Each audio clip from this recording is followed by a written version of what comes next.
The fall of Angkor, what really happened? For more than 600 years, the Khmer Empire stood as one of the most powerful civilizations in Southeast Asia.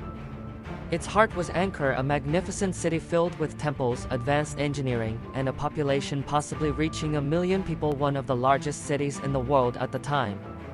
But by the 15th century, this great metropolis was abandoned. How did such a mighty empire fall? Today, we uncover the real story behind the fall of Angkor. Before its decline, Angkor was a thriving center of power, especially during the reign of Jayavarman V. Under his leadership, the empire expanded, roads were built, hospitals were constructed, and temples like Bayon and Taprom rose to glory. The Khmer mastered water management on a massive scale, creating huge reservoirs called bares and an intricate canal system. These innovations allowed for abundant rice production, supporting a huge population and a strong army. But deep beneath this prosperity, problems were slowly growing, problems that would eventually shake the empire to its core. Recent research suggests that climate played a significant role in Angkor's decline.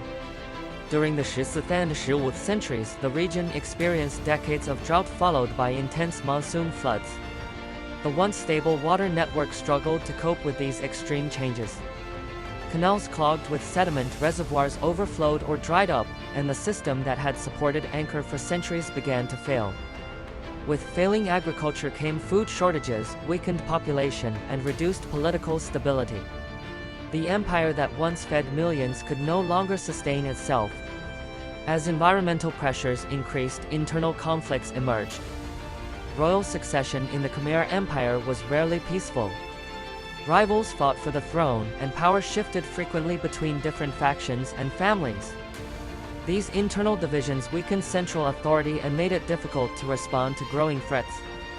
At the same time, Buddhism, especially Theravada Buddhism, was spreading across the region, shifting cultural values and political power away from god kings who once held absolute authority.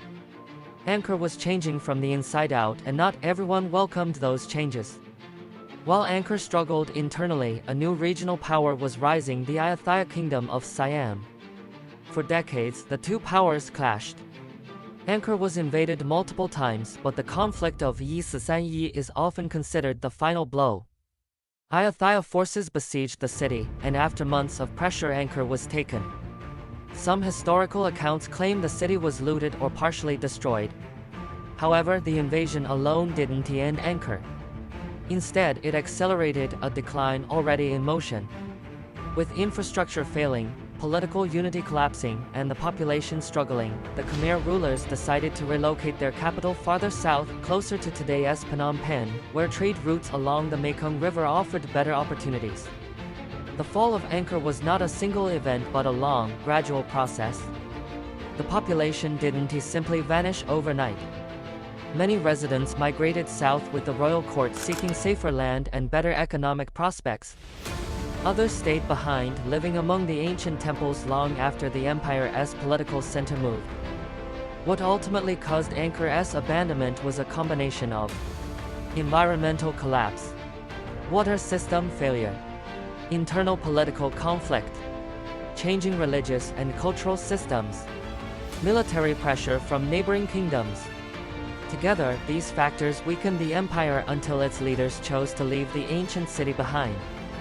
Today, Angkor stands not as a symbol of defeat, but as a testament to the brilliance of the Khmer civilization. Its temples, carvings, and engineering achievements continue to inspire people around the world. The fall of Angkor reminds us that even the greatest civilizations are vulnerable to environmental change, political conflict, and shifting cultures. Yet the spirit of the Khmer Empire lives on in the people of Cambodia, whose history, culture, and identity continue to carry the legacy of Angkor into the future.